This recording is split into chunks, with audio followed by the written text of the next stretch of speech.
Do you know? Can you do any impressions?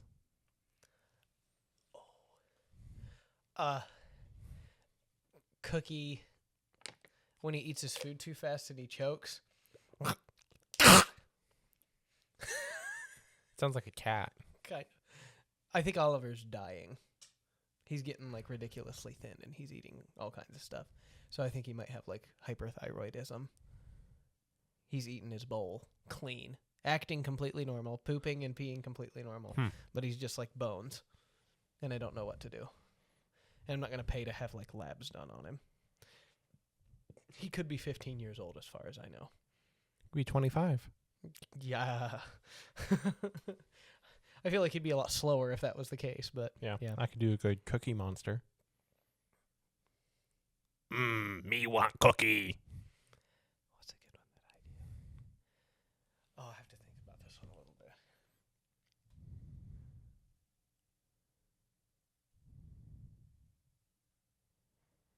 Oh, okay. I'll do a SpongeBob impersonation. Okay. Have you seen the episode where SpongeBob and Patrick are being Squidward for opposite day? And he's trying to sell his house, and they're talking to the realtor while Squidward's away from the house? No, but I feel like I need to watch it.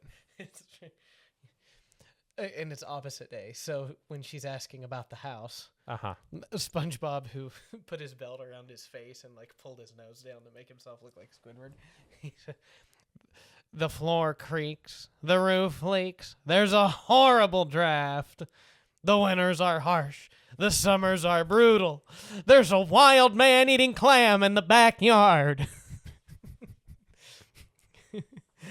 He's Squidward, you're Squidward, I'm Squidward. Are there any other Squidwards I should know about? And then Gary, meow. I'm not a big SpongeBob person. I do enjoy... Classic SpongeBob was amazing. I do enjoy watching the hash slinging slasher episode. That one's really good. I wasn't genuinely scared. I watched it maybe a year and a half ago, but like I was unnerved, and I didn't think I would be that unnerved by SpongeBob. Yeah, it was a pretty well written episode. Then the walls will ooze green slime. Oh wait, they always do that. But what was that third thing? Because it's Nickelodeon and there's always slime. Yeah. So Nosferatu.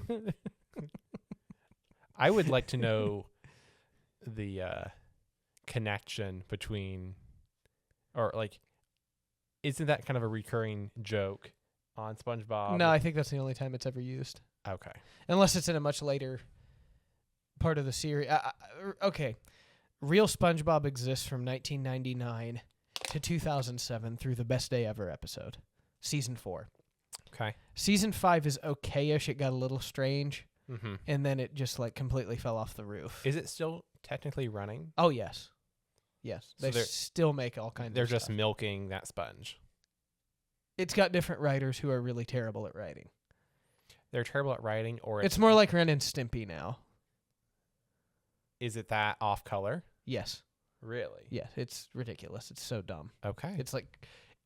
Okay, so I really enjoyed Ed, Edd and Eddy when I was growing up. I've tried to watch it as an adult, Mm-hmm. and I'm like, this is the dumbest thing I have ever watched. Ever. It's like that level of stupid. You know, it's just nonsensical and hard to keep up with. Well, that was quite the cold open. Welcome to Crosstalk. Welcome to Crosstalk. Yes. Yeah. Not quite as eventful as Saturday Night Live cold opens, but Yeah. My favorite podcast sometimes has a cold open. nice.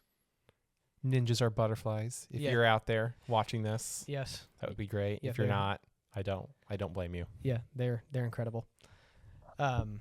So yeah, I'm going to be meeting them though. yes, At which least is one, really at least one exciting. of them. You'll be meeting your t-shirt makers, right? Or designers. That's a whole separate team. Gotcha. Same building, Okay. same company. Sunday Cool and the Ninjas Are Butterflies podcast crew are like different entities within the same hat.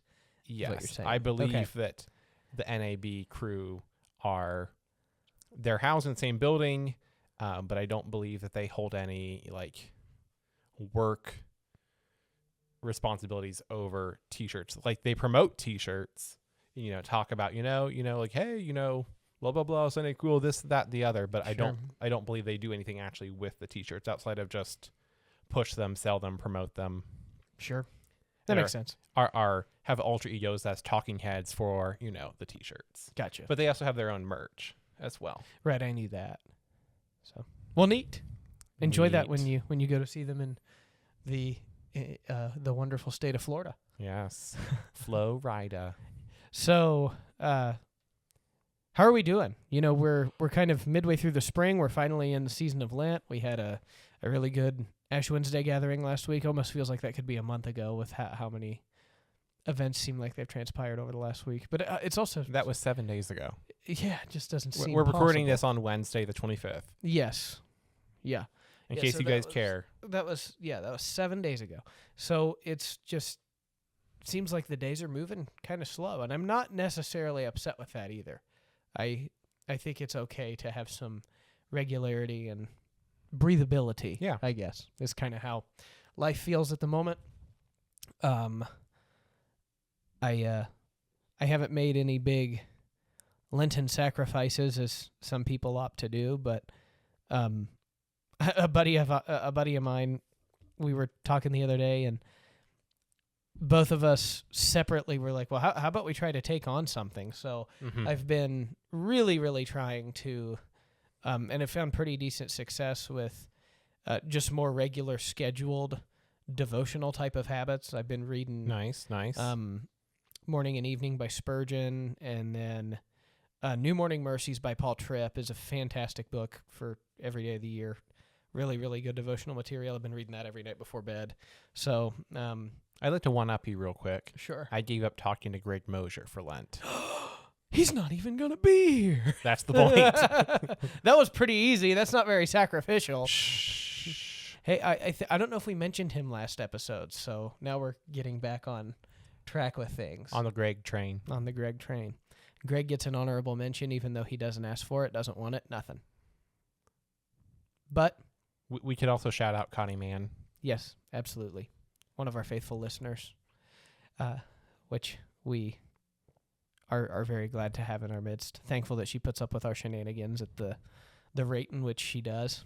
And, those ornery grandsons of hers also cause quite a bit of trouble with us, too. So, Oh, absolutely. So that's it's just a whole, like a big tin of freshly baked bread at a bakery on a Sunday morning or on a Saturday morning. Excuse me. You've got all of these loaves. Smells absolutely great, but they're a little bit cumbersome to carry, and that's kind of how we are. Yeah. That's a really pathetic illustration, but alas, here we are in the middle of the week. I haven't had coffee today, and I'm surviving, trying to thrive. No, I take that back. I did have coffee this morning. It's been a day. It's been a day. So, What's going on? what's going on? Genesis is going on in youth group, right? Yeah. I was going to ask you about announcements first. Oh, announcements. Like what's actually going on in the life of the church this Yeah. week. Well, I do know that we are hosting a baby bottle fundraiser for the Hope Clinic. So there are baby bottles outside of the sanctuary in the narthex that you can pick up. You can throw spare change or dollars Mm-hmm. or personal checks in there. And I think we're collecting them until Easter. Is that right? I think so. I think So, that's typically what we do. Fill that thing up with the rarest currency in America, pennies. Pennies. I mean, preferably you put something better than pennies in there, but Mhm. give what you can. Absolutely. And Do you think pennies will soon be worth more than the metal they're made with? I hope so. Because The of mint scarcity. was closed. Yeah, they closed the mint for pennies. Yeah. No one's talking about that quite enough. That's okay. But anyway. We'll make it. So yeah, I think that's a really good thing that's going on. We also have the life group is hosting a baked potato bar kind of thing on the 22nd. Yes. Is that right? Is that a Sunday? Sunday the 22nd. Yes. If it's helpful, fun fact. So right now we're in February. It's almost over. February is 28 days, which is 4 perfect weeks of 7 days. February and March have the same numbered date on the same day of the week, except that March has 3 more days. So then that throws it all off. So when you get to April, all bets are off. But if you can remember what you already had in February, it applies to March. Yes. Makes scheduling very easy. March 22nd is also my son's birthday. Yes. The big 02. Can't believe it's been that long, can you? Yeah, he got a haircut yesterday, and he looked grown up and big again. Yes. So his hair isn't completely mopping him right now? No, he's no longer the 5th Beatle. Nice. Yeah, the 5th Beatle. I love it. But yeah, so we've got all kinds of cool things coming up on the 22nd, celebrating the birth of your son. We got the life group, the baked potato bar. I feel like there's one other thing that was going on. And I know we don't have this in planning center right now, but it's probably in our staff meeting notes. I don't have that on my phone. Anyhow, but make sure you just look at your bulletins this week. The bell is coming out soon. Bella's coming out soon. So yeah. Oh, I'm gonna just assume this is actually happening because I'm saying it's happening. Sure. March 25th, there will be no youth group or Sunlight Club. Correct. Due to spring break. Spring break. Does that apply to your Sunday school? That applies to Bible study as well, yes. Yes, it does. So, no church activities Wednesday, March 25th. Enjoy your week off. Your week off from Brad and I. Yeah. We will still probably post a crosstalk maybe. I won't be around that week. Maybe I'll post a solo crosstalk and yeah. hold you all captive. Sounds good. Or we could pre-record. We'll see what happens. Maybe we'll have a live show. Oh, that would be interesting. We should go out on the sidewalk on Main Street and just try to edit out all of the road noise that comes, but see how many people will just come talk to us. Man on the street. Yes. Mots. So we made it through the ringer of sermons, the judgment seat of Christ. And I didn't realize this at the time, but I guess I was being really nice to everybody. That sermon was done in under 30 minutes. Round of applause for Brad. Yeah. Usually I'm around that 32 to 35 mark or something like that. But it was, I don't know. I've had a lot of conversations with some people in different Christian groups and things like this online where I just find myself to be grieved and saddened at the abundant amount of apostasy that exists in the church. Define apostasy for everyone. The ones who have fallen away from the faith. Rejecting moral biblical ethics, rejecting the infallibility of Scripture, the divinity of Jesus, the literal interpretation of Jesus' resurrection, that he actually rose from the dead. But this has been cycles throughout church history, right? There's faithfulness, there's revival, there's apostasy, and then there's always a remnant that exists in this cyclone that keeps coming through time and again. And I don't want to use this podcast as a place to complain, but all that to say is I just really pray that people have their eyes opened to the truth. And for a lot of the apostate side, it's a fulfillment of Romans chapter 1, where what the Lord considers to be harmful and call sinful and all of these things, sin isn't even in their vocabulary. All people are good and need to be their true selves and all that stuff when the invitation of the gospels come and die.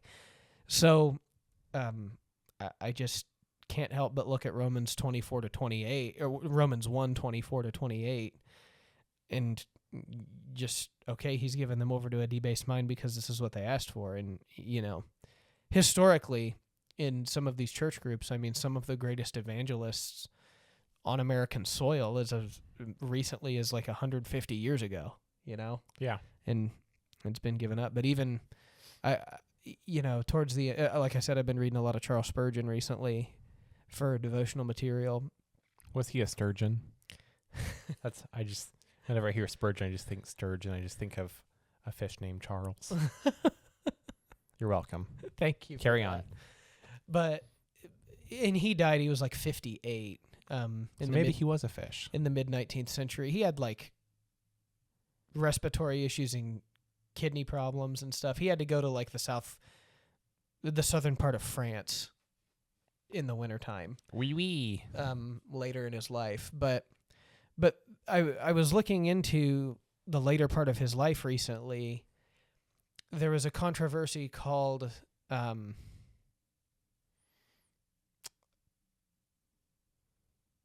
what did they call that? I'm going to have to I don't know why I'm not thinking of what the name is. I apologize, people. I'm normally ready on my feet with stuff like this that. guy.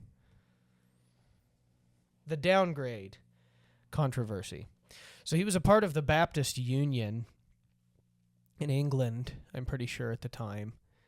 And even in his lifetime, towards the end of the 19th century, okay, middle end of the 19th century, we're talking just around the time of the American Civil War, or right after it, there were theologians questioning the infallibility of Scripture, Jesus' literal bodily resurrection, being the Son of God or just a created being, all of this stuff that just doesn't come from anywhere in Scripture.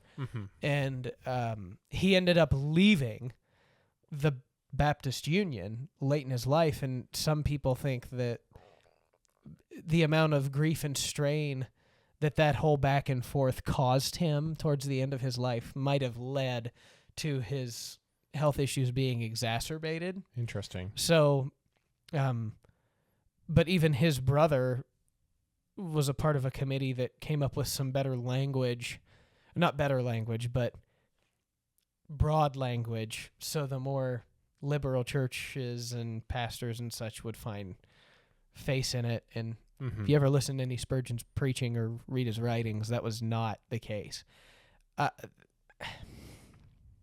We just can't compromise truth.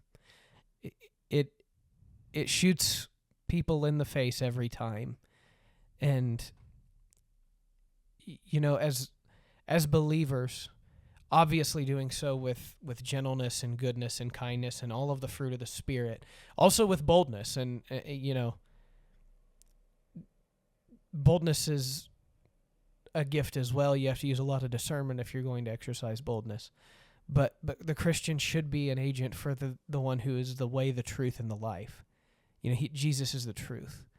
And we can't soften or boil down the things that he holds so high. And, you know, a lot of this modern apostasy that we see, it's a worship of the self. You know, it's humanism, I guess is probably the appropriate term for it. And that's just been weighing on me a lot, darn it. I'm thankful to be a part of a community where not just Cross, but even Burn kind of as a whole seems to be pretty firm in where they stand on a lot of that, and I'm thankful. So, boy, wasn't that encouraging. Yeah. Judgment seat of Christ and apostasy in the church and all of these sort of things. So yeah, Genesis 2. That gets that's the exciting pinnacle before it all falls apart. It all falls apart. Yeah, so tonight I'm teaching on Genesis 2. It's a very relational chapter, really. Yeah. It's of course my notes are right here where I'm recording. I don't have them printed out yet.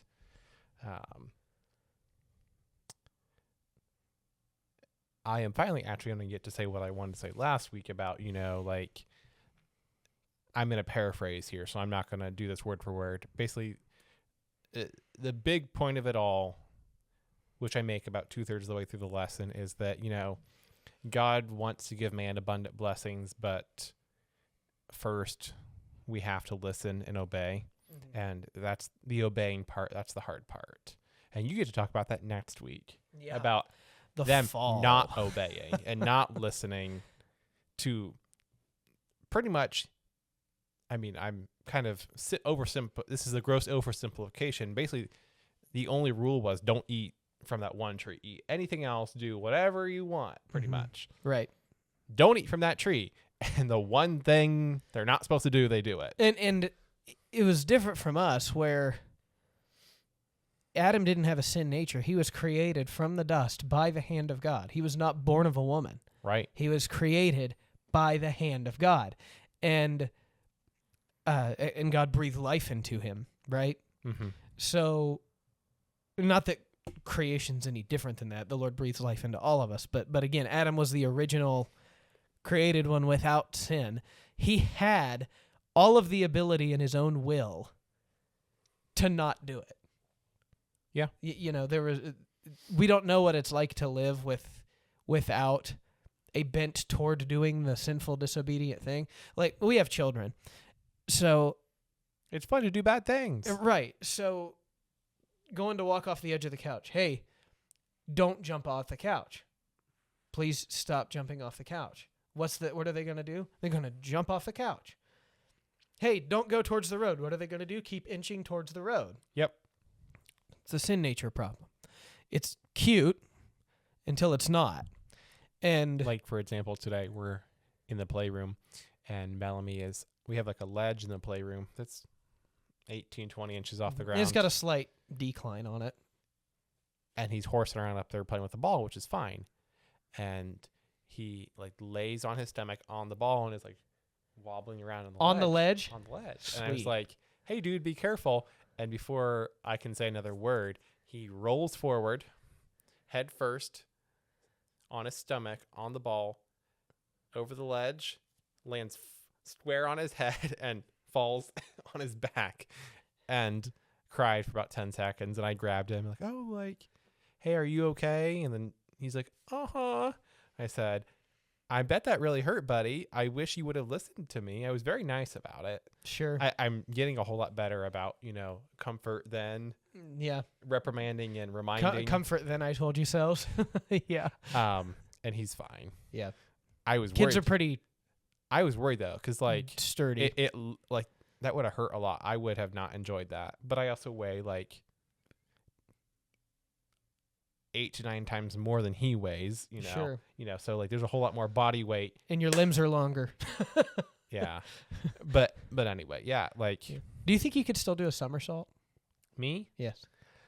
If we had space, I'd try. I'm kind of afraid to, but I've done it like once or twice in the last 5 years. Usually with youth ministry, when I would have our kids at a trampoline park on a retreat, I would try one then, and I'd usually be okay. Tell you what, after we're done, we'll go in the youth room and we'll record this and we'll see if we can do somersault and post it at the end. I love that idea. So that's your incentive to watch through the whole way through to see if we can do a somersault. Yeah, or they're just going to scrub to the end and wait till. Yeah. Don't tell them that.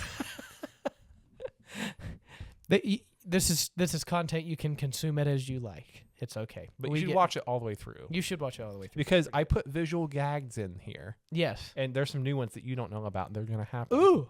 I'm excited. You're going to have to scrub through and find out when they happen. Absolutely. I love this idea. So, yeah.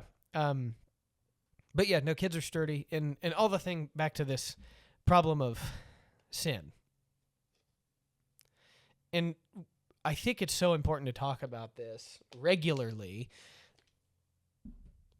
because, there are a lot of things in the world that talk about how easy and accessible so many great things are.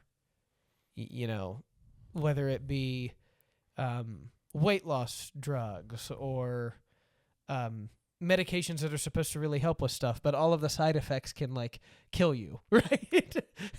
I think of... I don't remember who was telling the joke, a comedy routine at some point. It might have been Jim Gaffigan. Don't quote me on this. Sure. And he's doing this bit about how, you watch a commercial for like a prescription drug on TV during commercials. Yep. And, these people are like, look at me. Like, I don't have like stomach pain anymore. Oh, wait, no. It was for arthritis. It was like, okay. So, like, the joke is that like, you see the commercial, you have arthritis, so you get the drug and you're taking it, and he's like, ooh, look at me. I can wave my arm around and it doesn't hurt anymore. Look at me. Look at me. And he's like, oh, I don't feel so good, but I can wave my arm around. Oh, look at me.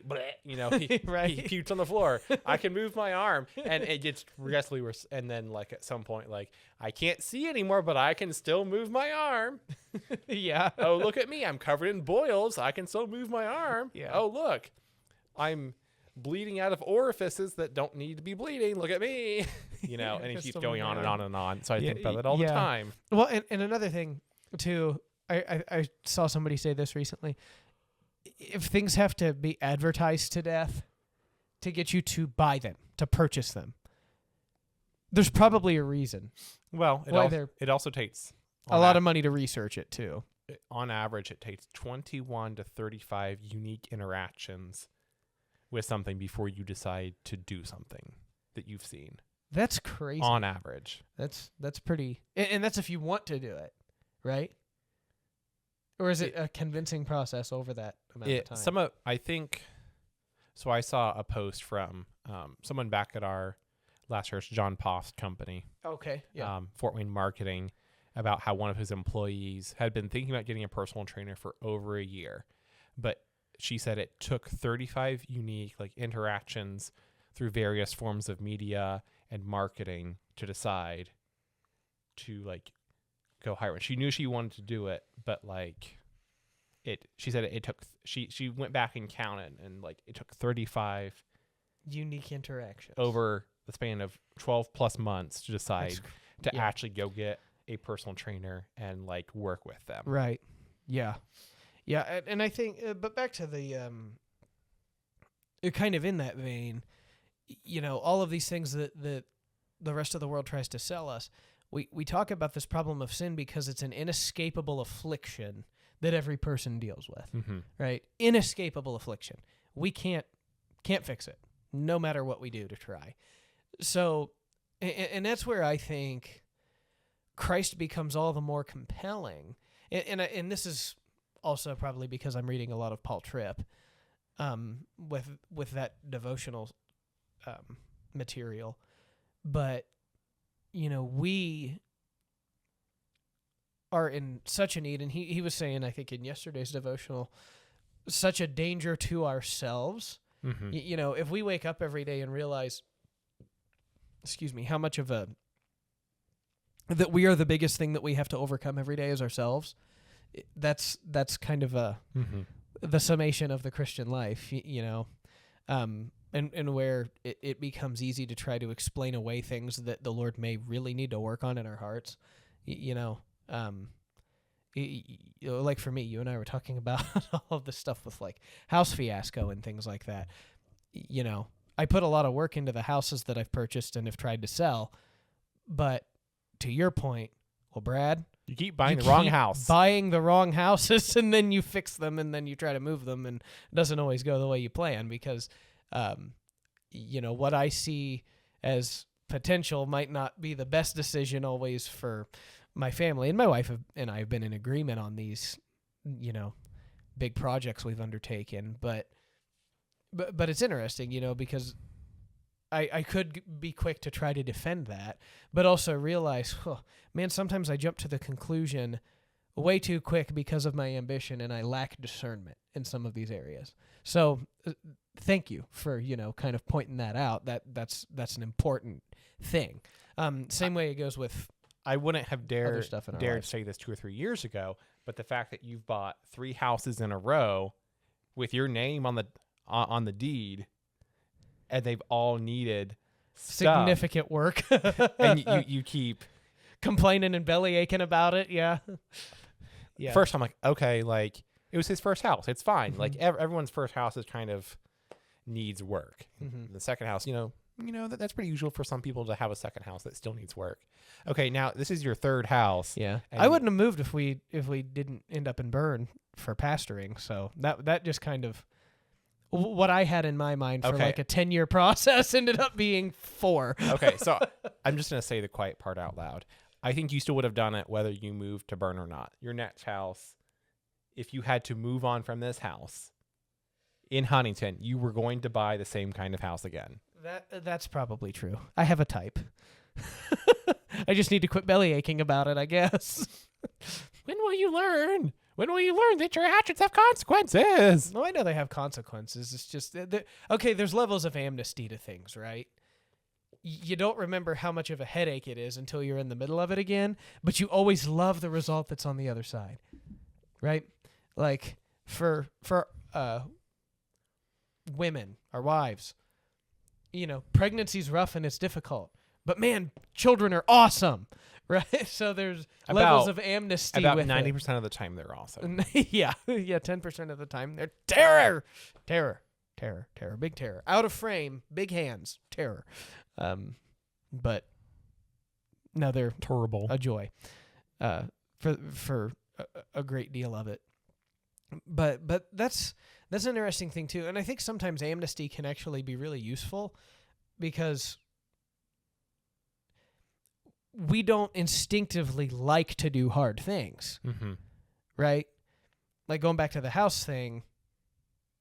Okay, I'm not thinking about the hard thing. I'm thinking about the potential of what the final deal could look like. I'm not thinking about hurting my knees and busting up my knuckles in the meantime, right? I'm thinking 6 steps ahead. And, even God's people, when they were in the wilderness, they probably had a really hard time, and a reason for a lot of their grumbling and complaining. They couldn't see the 6th step ahead. Right. They couldn't imagine what the next step ahead was. They were just in the wilderness. Right. And we've all been in places in our lives where we're just in the wilderness, and it's terrible. But the Lord does a lot in us in the wilderness. Yeah. As far as exposing our own sin to us, but more so than exposing our sin, he's not an accuser. He is judge, but he's not an accuser. He shows us the error of our way and also the new life that's available to us in him, and then he shows us a new way forward. He refines us. He makes us new. So the Bible Project actually came out with a series, I think at the end of last year.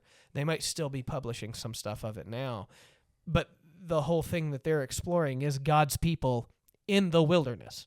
Just like that's the topic, is being in the wilderness as God's people. So I think, we have so much to learn.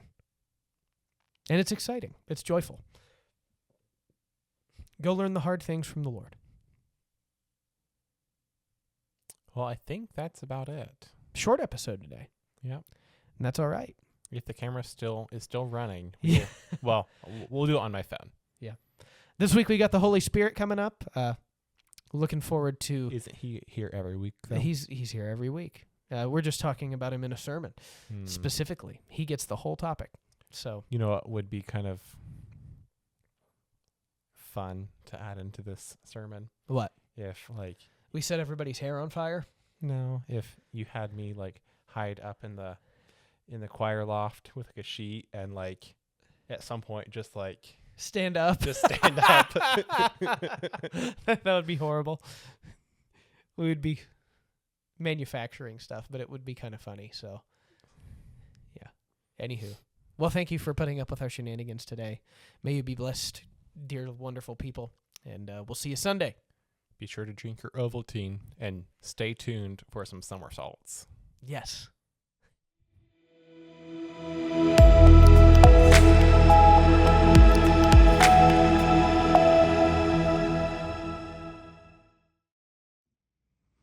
Oh, here goes nothing. Man, it's been a while since I've done anything like this. I can still do it! Woohoo! Alright, my turn. Yeah. Alright, you're just at the edge. How do I do this? I tuck my head and Tuck your head. Make sure you tuck your head. Yes. Tuck your head and roll. Okay. I'm kind of scared. I don't know why. I was going to say, yeah, you do. Oh. I did not mean to do that. You got to lunge into it. You have forward momentum to roll you over.